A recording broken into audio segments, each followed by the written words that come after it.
Hello mga Mars! Panibagong araw na naman ng buntis. Maaga nga akong nagising for today's video dahil may nagpapamakeup nga sa akin. Kaya samahan nyo nga muna ako mga Mari na maggatas at tinapay.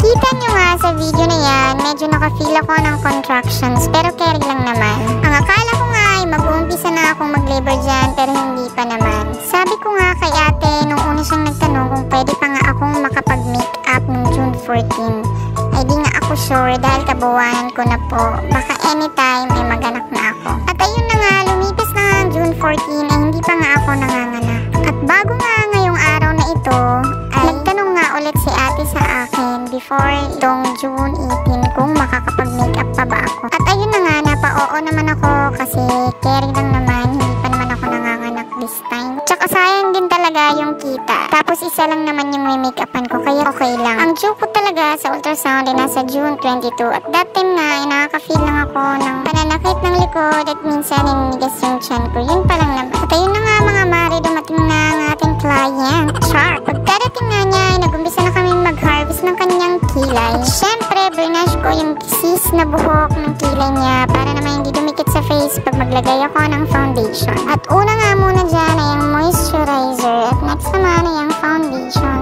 Tapos concealer, face powder, and etc. Pagpasensyahan nyo na kung medyo bitin tong video dahil nag-full storage ako.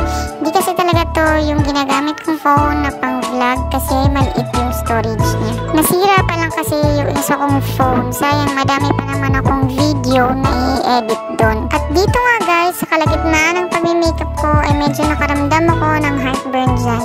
Nahirapan akong huminga mga Mars. Siguro dahil para pa na din akong magkikilos masyado dyan. Sobrang madali akong mapagod lalo na't nakatayo ako habang nag-makeup.